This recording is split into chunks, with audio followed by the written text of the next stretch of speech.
To this now, traditional sports has ground to a complete halt in the wake of the global COVID-19 pandemic, but electronic or eSports is almost perfectly suited to a situation like this. Online gaming tournaments are growing at an exponential rate, with reported eSports viewership last year at almost 459 million people. Can you believe that? Here's Michael Appel now with this story shot exclusively on his cell phone. Yaku, you run a group called Battle Bros and an offshoot company of that, Clan Wars eSport. How did it all start?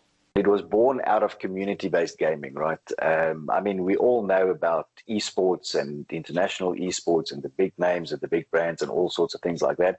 The reality is that out of the entire pool of gamers, that are out there, which is a phenomenal number, a very small percentage, maybe 10, maybe less percent than that, is actually professional esports players.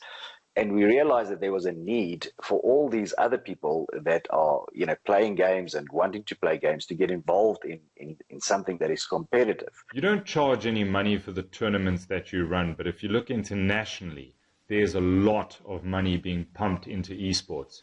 Absolutely, absolutely.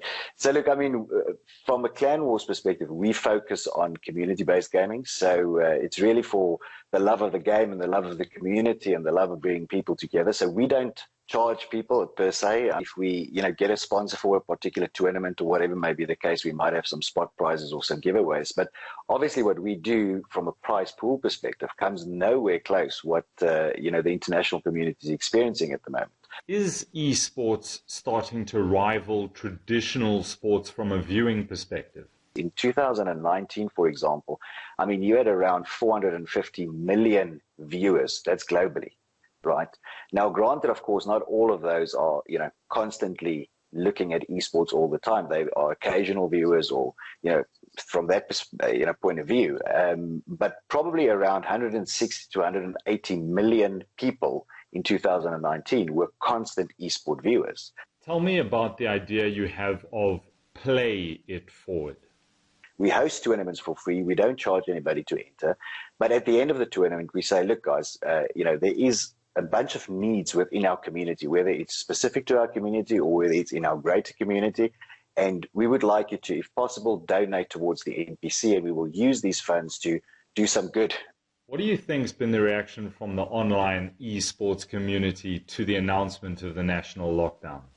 It put a smile on a lot of gamers' faces, right? There's some additional time, and you're almost instructed to game, right? Stay home and game.